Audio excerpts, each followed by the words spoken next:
सभी भक्तजनों को जय श्री कृष्ण। मुनि वर्य अग्निद्र ने कहा, तुम कौन हो? इस पर्वत पर तुम कोई माया तो नहीं हो?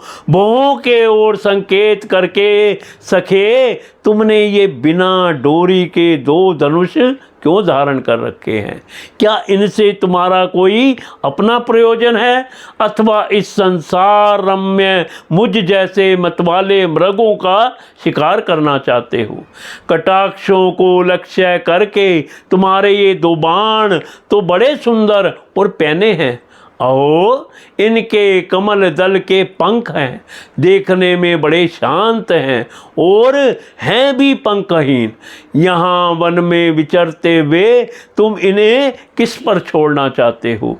यहाँ तुम्हारा कोई सामना करने वाला नहीं दिखाई देता। तुम्हारा यह पराक्रम हम जैसे जड़ बुद्धियों के लिए कल्याणकारी हो। भौरों के ओर देखकर भगवान तुम्हारे चारों ओर जो ये शिष्यगण अध्ययन कर रहे हैं, वे तो निरंतर रहस्य युक्त सामगान करते हुए मानो भगवान की स्तुति कर रहे हैं और ऋषिगण जैसे वेद की शाखाओं का अनुसरण करते हैं, उसी प्रकार ये सब तुम्हारी चोटी से झड़े हुए पुष्पों का सेवन कर रहे हैं। नुपुरों के शब्द की ओर संकेत करके ब्राह्मण तुम्हारे चरण रूप पिंजड़ों में जो तीतर बंद हैं, उनका शब्द तो सुनाई देता है, परंतु रूप देखने में नहीं आता। करधनी सहित पीली साड़ी में अंग की कांति की उत्प्रेक्षा कर तुम्हारे नितंबों पर यह कदम्ब कुसुमों की सी आभा कहाँ से आ गई? इनके ऊपर तो अंगारों का मंडल सा भी दिखाई देता है, किंतु तुम्हारा वलकल वस्त्र कहाँ है? कुंकम मंडित कूचों की ओर लक्ष्य करके द्विजवर तुम्हारे इन दोनों सुंदर सींगों में क्या भरा हुआ है? अवश्य ही इनमें बड़े अमूल्य रत्न भरे हैं, इसी से तो तुम्हारा मध्य भाग इतना कृश्य होने पर भी तुम इनका बोझ ढो रहे हो। यहाँ जाकर तो मेरी दृष्टि भी मानो अटक गई है। और सुबह इन सींगों पर तुमने यह लाल लाल लेप सा क्या लगा रखा है? इसकी गंध से तो मेरा सारा आश्रम महक उठा है। मित्रवर, मुझे तो तुम अपना देश दिखा दो, जहाँ के निवासी अपने वृक्ष स्थल पर ऐसे अद्भुत अवयव धारण करते हैं जिन्होंने हमारे जैसे प्राणियों के चित्तों को शुद्ध कर दिया है, तथा मुख में विचित्र हाव भाव, सर संभाषण और अधरामत जैसी अनूठी वस्तुएं रखते हैं। प्रियवर, तुम्हारा भोजन क्या है जिसके खाने से तुम्हारे मुख से हवन सामग्री की सी सुगंध फैल रही है?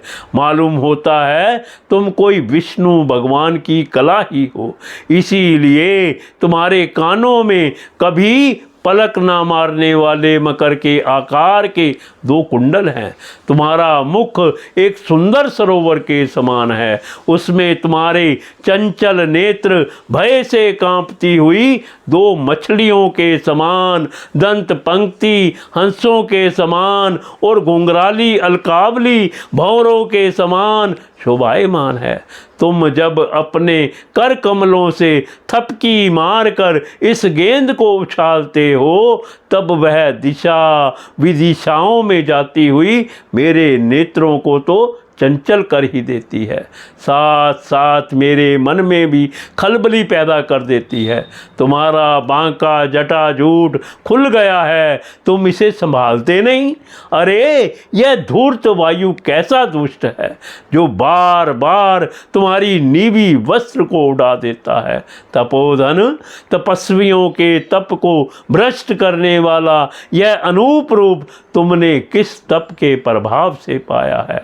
मित्र, आओ कुछ दिन मेरे साथ रहकर तपस्या करो, अथवा कहीं विश्व विस्तार की इच्छा से ब्रह्मा जी ने ही तो मुझ पर कृपा नहीं की है। सचमुच तुम ब्रह्मा जी की ही प्यारी देन हो। अब मैं तुम्हें नहीं छोड़ सकता। तुम में तो मेरे मन और नयन ऐसे उलझ गए हैं कि अन्यंत्र जाना ही नहीं चाहते। सुंदर सींगों वाली तुम्हारा जहाँ मन हो मुझे भी वहाँ ले चलो। मैं तो तुम्हारा अनुचर हूँ और तुम्हारी ये मंगलमयी सखियाँ भी हमारे ही साथ रहें।